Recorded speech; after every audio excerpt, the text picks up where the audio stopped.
Hello and welcome to Redeeming Thunder. Don't forget to like and subscribe. I tend to forget to say that, so I decided to mention it at the beginning. I'm here to give a prophetic warning. I had a dream on 6/21, 2024, and it goes like this. Okay, so I was in the car with my husband and my 3 boys, and he drops us off in this downtown neighborhood where I grew up in. But this town looks like I've had this dream before. Okay, when I woke up, I recalled I've had this dream before because I recognized the buildings, and there's very tall trees, and then there was very tall buildings with tall pillars, and kind of looked ancient. Like when I looked at it, it looked like I was looking at a very old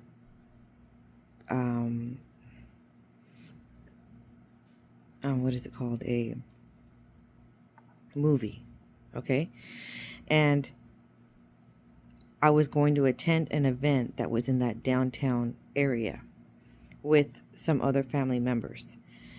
And he told me right before, if you need me to pick you up, just call me and I will. I'll be there really quick. So then, but he knew that the person that I was meeting has a car, but he still said that anyway, which I found interesting. So anyway, when I joined the rest of the group, walking towards the event, realizing that we came towards the end of the event, and so we were just going to walk to her car and then head to her house, okay? And so I already had the stroller.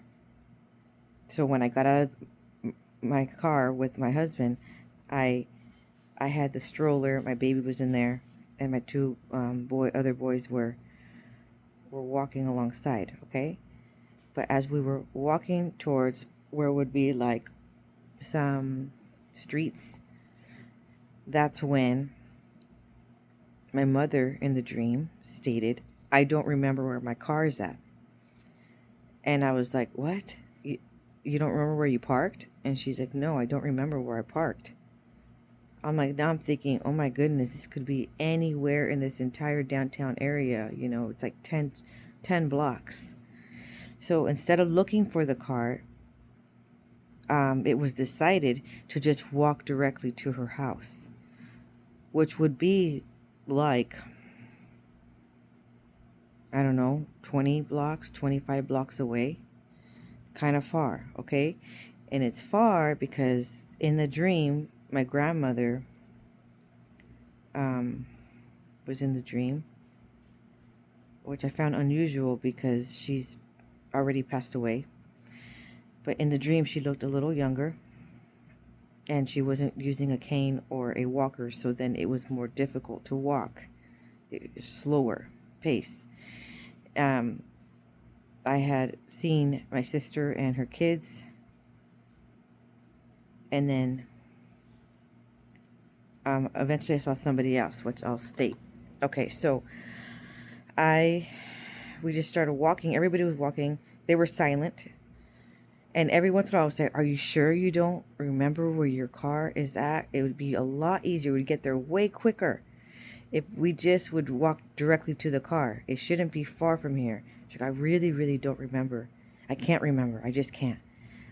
I'm like, "Try to, please, because my grandmother she's walking, but it's kind of like, it's stammering walking. So it's more like stammering. So it's taking a bit." And then I noticed that, I don't know, but my feet were hurting, and I just felt like I shouldn't be walking. I could just fix this really quick if my husband just comes and picks us up. like he said he would. And so, but then I felt bad for the others. So then we kept walking. And a little bit more, we kept walking another block or another 5 blocks. And it was just like taking a very long time. And it was not hot outside, so that was good. And then it was probably like maybe 69 degrees. And then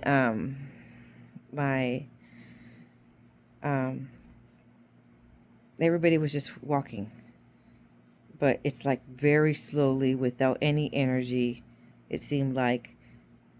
And then nobody was talking, and I was pushing the stroller. I saw my baby in the stroller. Okay, so I continued walking, and again I was like, please remember where your car is, because this is taking way too long. It's just, kind of was getting stressed out a little, because I was getting a little frustrated. Like, how could you forget where your car is? I was thinking that, and I was saying out loud, like, come on, we need to remember. Everybody tried to remember, because I didn't come with them.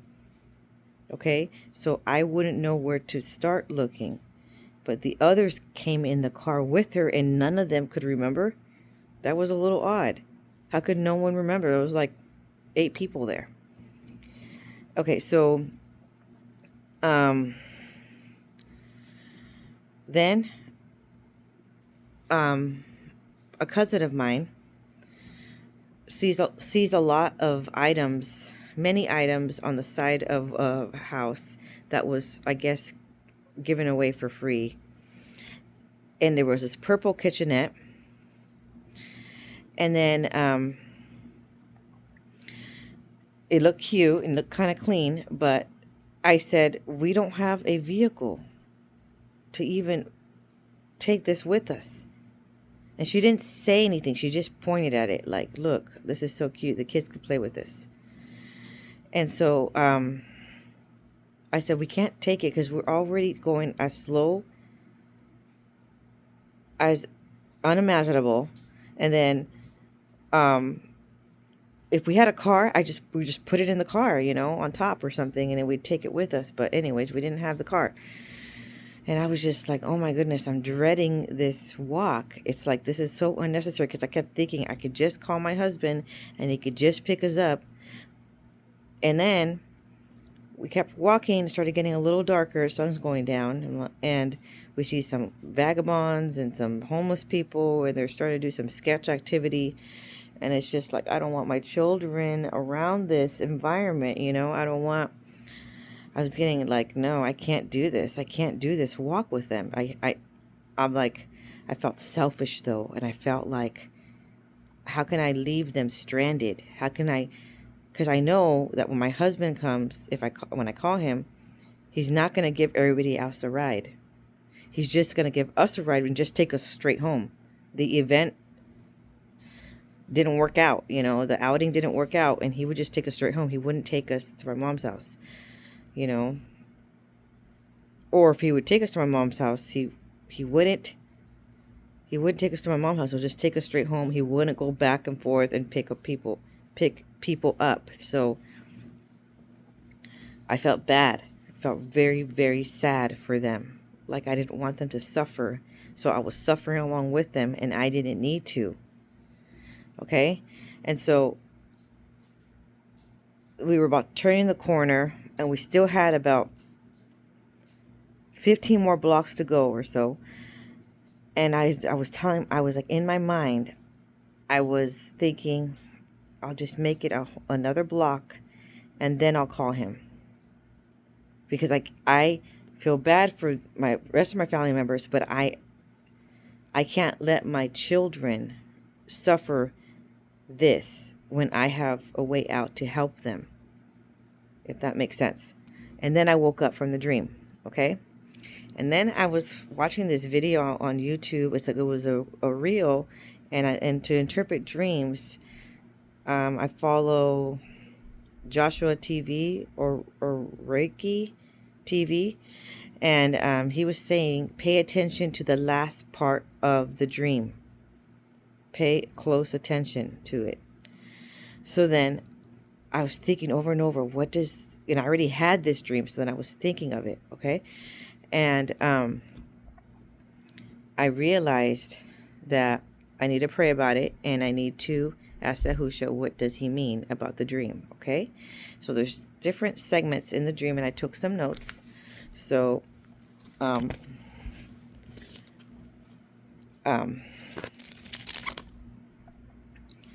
now, it is very important when having a dream that you are the one driving the car.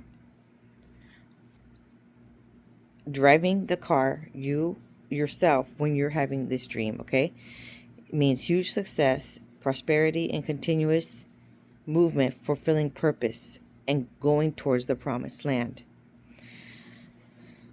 When you cannot find your car, that means the devil has plans to steal something important from you. And these are biblical interpretations of how I found this, okay? And when you can't find your car, spiritual blindness, ignorance, blockage, plans are stopped, frustration, and to amount to nothing. So see what I mean? When it's very, very important, when you see someone in your dream have no vehicle,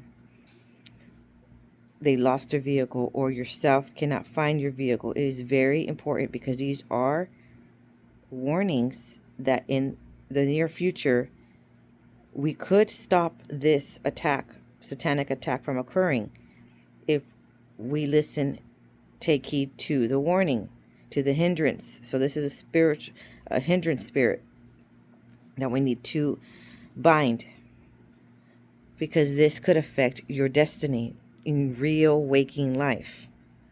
So Yahusha gives dreams to warn us and to warn the people. And I know this is for the people, because when I have dreams where I see myself interacting, that's when I know that it's for the people as well. So this, of course, is occurring right when there's going to be a new beginning, a launch in ministry and or project. And the way I know that is because of the stroller. So let me read this verse first. 1 Corinthians 16:9. For a great door and effectual is opened unto me, and there are many adversaries. See? So at this time, we need to cry out for Yahuah's direction and freedom. Because in the spiritual realm, whatever happens in the spiritual realm happens on the physical earth. So now, remember when I stated that I was pushing a baby stroller, and my baby was actually in the stroller. Now, a baby stroller signifies new beginnings, that you're ready to nurture and care. New responsibilities and development are in play. Positive changes regarding personal life and or professional life. It means beginning new projects, new venture, creative ideas. You are ready to launch. So the kitchen segment of the dream, where my cousin showed me the kitchen,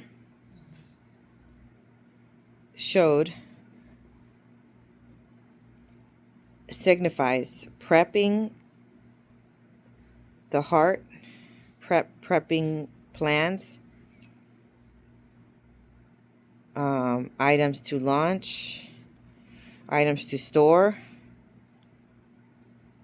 to prep you into your ministry and business. Now, did you notice that in the dream I did not bring that item with, because I saw that I don't have the vehicle, my mother's vehicle, to put to I didn't want to drug it along on a very slow journey with a bunch of other people that could not push it along, and I couldn't push it along because I was pushing the stroller, and it would not fit on the stroller.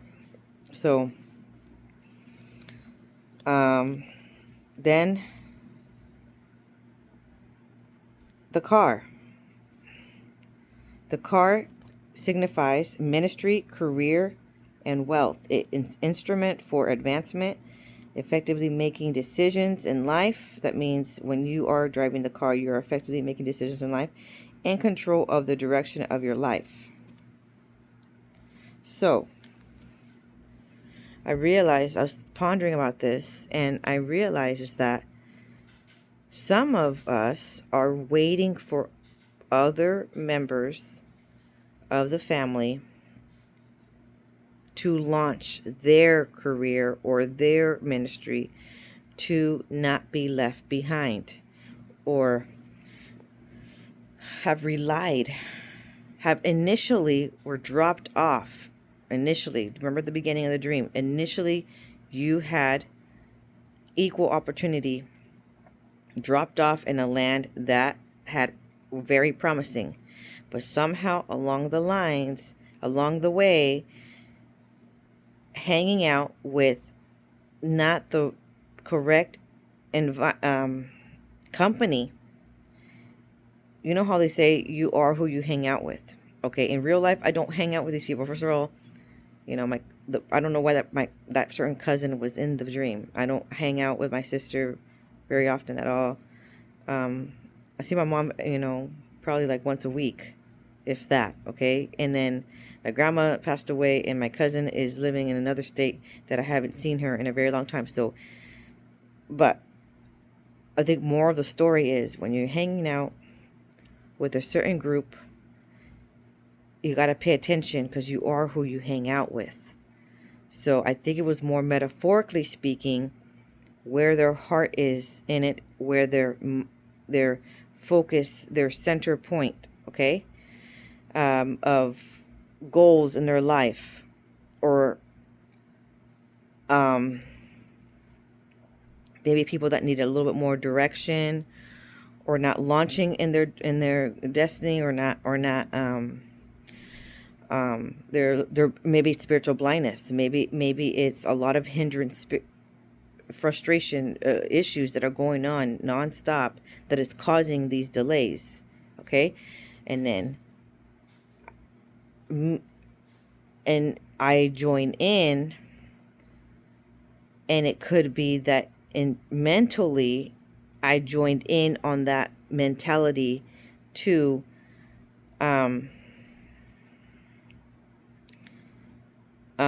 rely on other people, watching them flourish first, expecting them to flourish first, because they are the ancestors.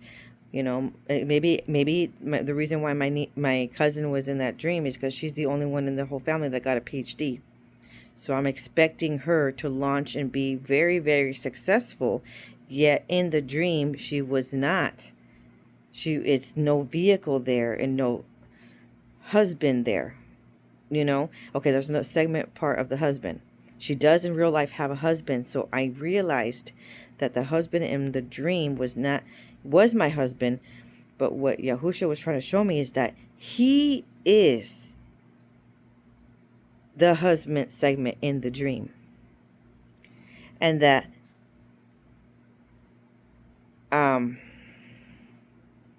there's a verse that I wanted to state, and the reason why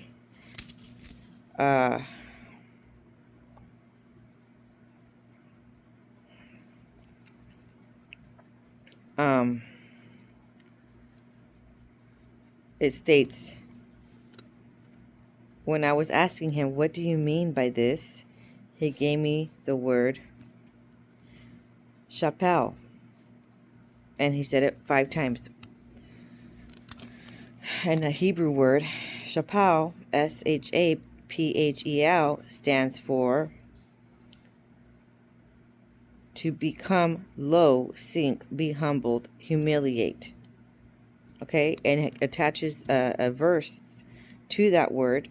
1 Samuel 2:7, the Lord maketh poor and maketh rich. He bringeth low and lifteth up.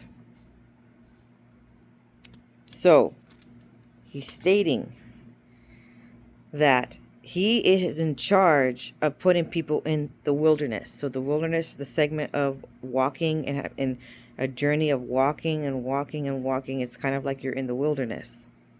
He puts people in the wilderness, and he during that time, the Israelites, when they escaped Egypt after the Red Sea, Moses was the leader there with his brother Aaron.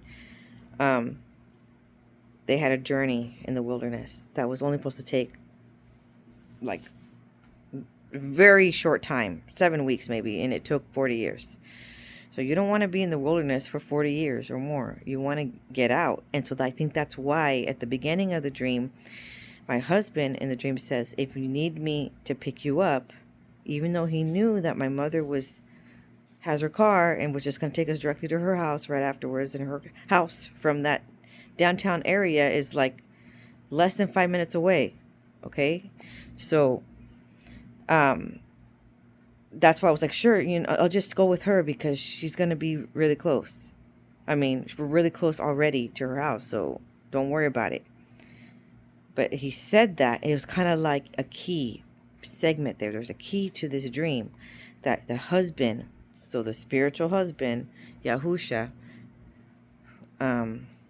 is the one who can take you out of the wilderness, who provides the vehicle, which is the journey of your life, your to launch you into your destiny. Okay, remember the vehicle is the wealth, the prosperity, and the career. Okay, and the spirit in the ministry. And I noticed that my husband was driving, so I noticed that this time around, I realized that he is going to drive the vehicle. I didn't mind that he would drive me. I don't mind. I'd rather have Yahusha drive me. But also, it's really good that when self drives in the dream, it's like... But I think the part of that he was driving is that I needed to trust him in this entire venture and not rely on other people to launch first. Because sometimes we are the Moses that gets people out of their Egypt. So one has to launch first in order for the other ones to get out of the wilderness. That's what I got out of the dream. And that, okay, the part where I knew that if I call my husband, can you come pick us up, and my children, he would be there like literally in 2 minutes. And even though in real life from that downtown area, we probably live about 30 minutes away, in the dream I knew that he would be there like in 2 minutes or less. Wherever we are, he would know exactly where to meet us, and he'd be there, and then we'd go in the car. But remember the part what I knew, he didn't have to tell me, I knew that he was just going to give us a ride, and he wasn't going to give anybody else a ride. So on that part, I felt like it was detrimental to leave them in that misery. But you have to understand, and I had to understand, that sometimes you can't walk with the same people that are not ready to launch at the same level and the same speed that you are. Okay, because sometimes you already did the journey longer than they did. Or sometimes Yahusha planted you, like what that verse said, he maketh the Lord. So every time in the Bible it says Lord, it's actually Yahuah. They replaced that Yahuah, his real name, with Lord. Maketh poor and maketh rich. He bringeth low and lifteth up. So he gets to decide and choose how long you're in the wilderness and how long and you're going to endure that. And it's a time of humbling. And sometimes when people are humbled, they're also in poverty, or sometimes they're also in dealing with humiliation issues. Things are falling apart, things are breaking, and it's just constant struggle. And there's a lesson in each stage. There's a lesson in it. And it's humbling to be dropped down that low. But what it was saying is he's the one who takes even, even the poorest of the poor and makes them rich and be amongst princes. There was another verse in that that was stating that. So in the context, it was stating that he is the one. And the thing is, what I realized is some of you have that open door opportunity. And so I realized that when he comes, if I call upon him, there's going to be a vehicle and I have to open the door. So there's going to be an open door opportunity, if that makes sense, for some of you. But how you have to take that is you have to launch. You have to take that opportunity. You have to be the first one to do it, because the opportunity is given to you. Maybe it wasn't given to the others just yet. And the reason why he wouldn't give a lift to anybody else is because they have probably not done the work, or your surroundings, whoever you're around, who you're walking with in life, haven't done the hard, nitty-gritty transformation work, or they're almost there, but they have a ways to go, and they have some more transformation to do, but you are already at the door. Okay?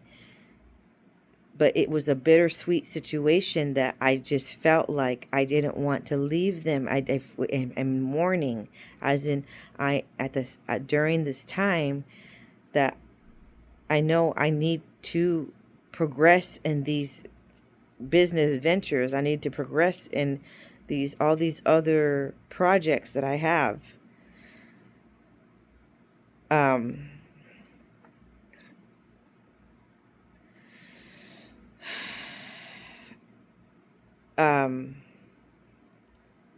I think what it was getting at is that there no more relying on other people to be at the same level, because you're not. Even though you wish and hope, you're not. And I didn't want them to experience any more delay and or any kind of wrath or anything like that. I didn't want them to. I felt like if I was there with them, they wouldn't experience it for some reason in the dream. Okay, I'm saying that in the dream I felt that. But it's like everybody has their own choice to trust without question Yahusha's plans, or to not. And you're not in charge of saving them. You're not in charge of condemning them. You're not in charge of judging them. You're not in charge of convincing them. You're only in charge to give them the warning or spread the word. And then you need to continue your journey.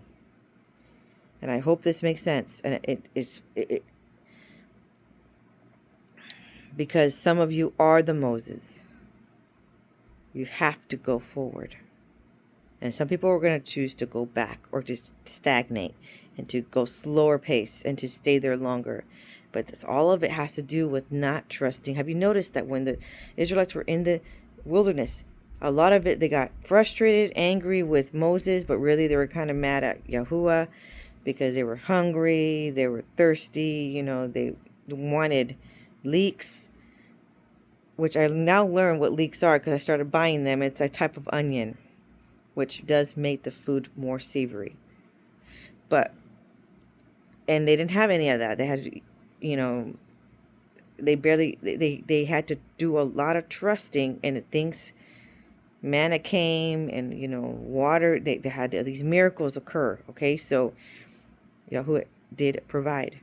But we asking with a nagging frustration, or we asking with thanksgiving? I noticed that things launch further on.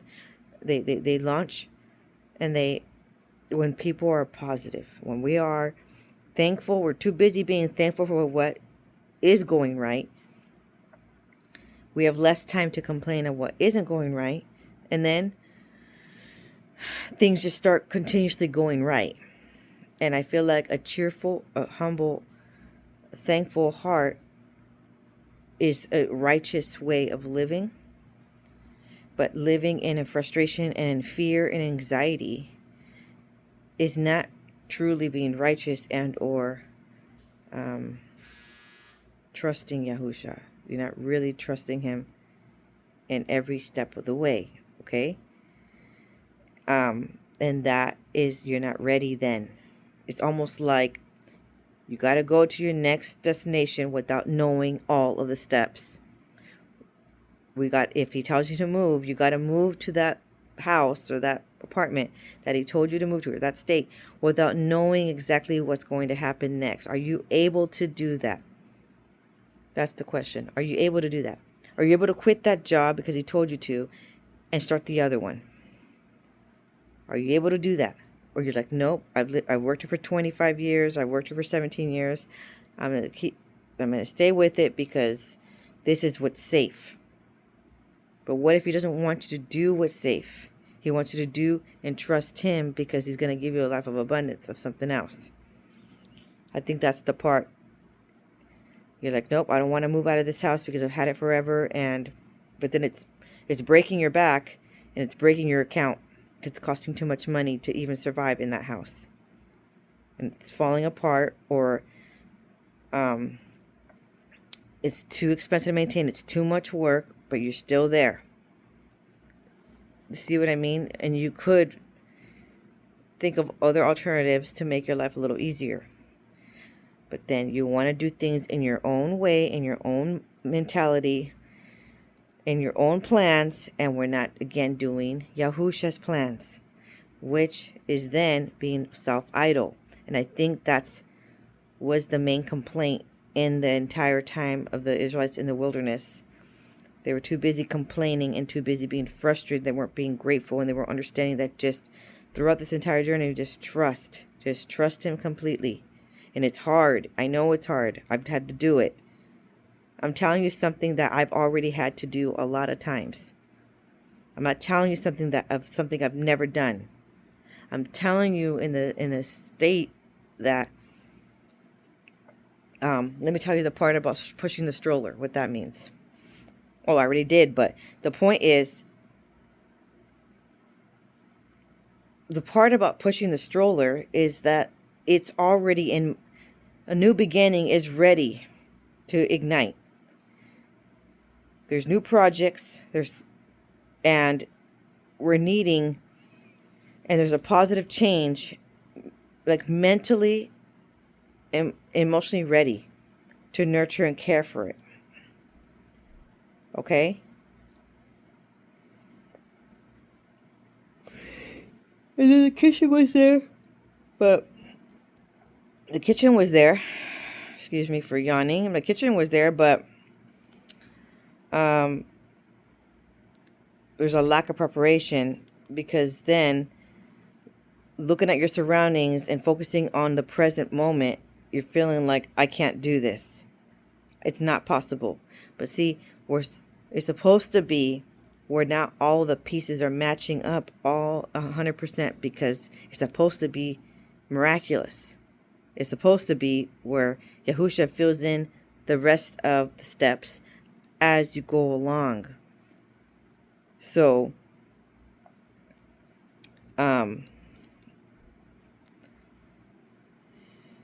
anyways, I was going to call him, my husband, to come pick us up. And he was going to come, and that's when I planned that I was going to call him after walking another block with them. And I think part of the advice here is, in order to launch into your next step, you can't take everybody with you, and you want to. And it's hard to watch other people suffer, but they're in charge of their own relationship, trust level with Yahusha. And that part was the burden that's heavy, is letting go of that piece, letting go of trying to be in control of every area for everyone, and letting Yahusha do the work in them at the pace that he is going to do it.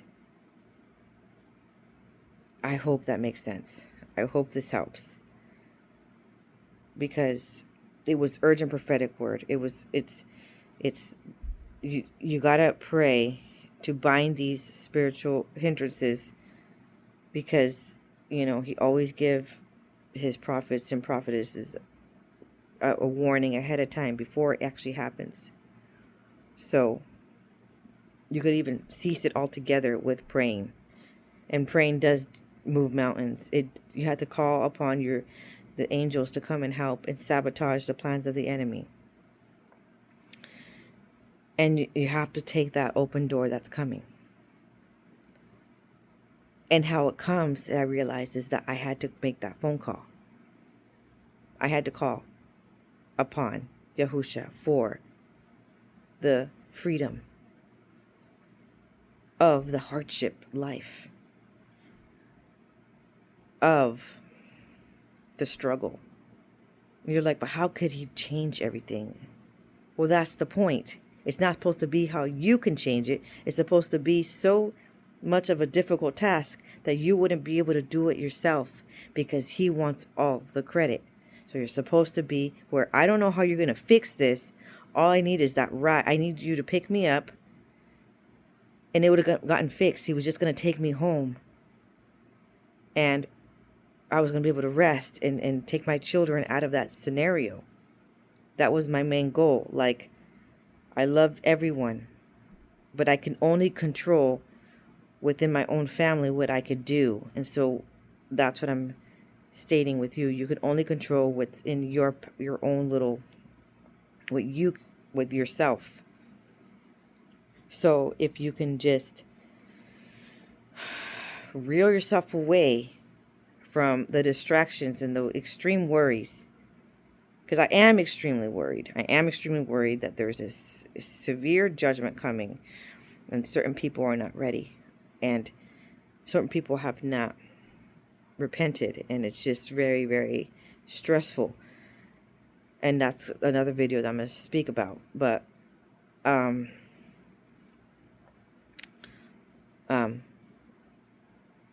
we're binding. We'll pray together in just a second. But we're binding this hindrance spirit, because we're not going to allow any satanic attacks to ruin the plans that Yahusha has for us. But we have to be in progress. We have to be living in that authority, taking on, emotionally ready, physically ready to take on these new responsibilities. I did not ask to have this ministry. I did not want to do videos. Okay? So you're thinking like, oh, it's easy for her because she likes to do video. No, I don't. I don't like to do these. I don't want to be on camera. I don't want to be on stage. I do not want to sing on stage. I do not want to do certain things that, if you ask me, I never would have chose this. But I'm being obedient, because that's what I'm saying. What if he asks you, I need you to drop everything and you're going to be an artist now? That's what happened to this one lady. She never was a painter before, and she went to therapy, and she listened to the voice of Yahuah, and he told her to start painting, and now she's like a fine arts artist. And that's how she makes her living. If she didn't listen, if she never would have known. Okay, some people wanted to be a famous singer. Okay, but then he didn't call them. Even though you have a beautiful voice, he didn't call you to do that. He called you to do something else. Are you willing to drop what you thought you were going to do and do his plans? Are you willing to? Because that's what it's going to take. It's always going to be something that you never would have chose. It's going to be something that you never would have chose. Especially for introverts, it's very, very difficult.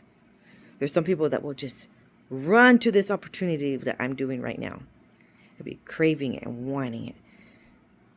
And I was always wanted to be, like, if I was going to help, I wanted to be the backstage person. I wanted to be the props, and I wanted to be makeup artist, and I wanted other people to be on the front lines and shine. And I wanted to be the one getting their costume ready. If I had to participate in anything, I'll just be the curtain person and just open the curtain and close the curtain. That's the person I wanted to be. Okay? I didn't want to be speaking and, but here I am, and I'm being obedient. Okay? So that you could in real life see that I am taking into account living in real life experience, walking the path that very few choose.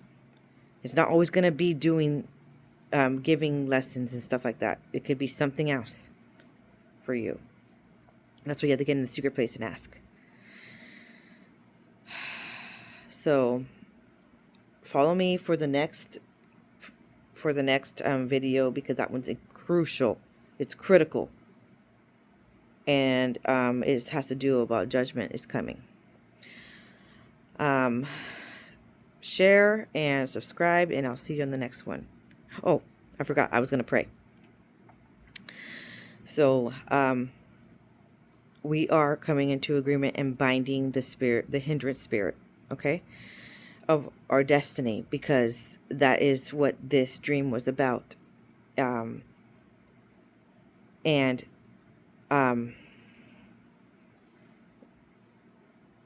Just really quickly, we'll do a quick prayer, and then we'll go to the next video. And if you can pray in the Holy Spirit, I recommend. O sapaka shana ti sibashara kashirapo, danamakasika salakoshana. O kashana ti sipayarapo, kashana ti kapaka lakashika yarapo. Tapasapasina ma talakashi, talakashima si sakai. Tika sapakasana toshama, tika shama, sabah. Okay. Just really quickly, I wanted to, because I already researched the word tika a while back, and it means a seal, to seal it, like with the the seal stamp. And sabah is the word that talks about cast your burdens upon Yahusha, and he will make your load light. I don't always know exactly what I am praying about, because it's in Hebrew language. It seems like Yahusha gives me that language while praying in the spirit. But some of the words do come into memory, and I had already researched what they are before, and it really is powerful and wonderful to understand a language that I am trying to learn, and for some time now, and to know what a little bits of what I have prayed for. I can feel it in the spirit what I'm praying for. But these specific definitions are impactful. They are stamping it with a seal that we are protecting what is ours so that it doesn't get stolen.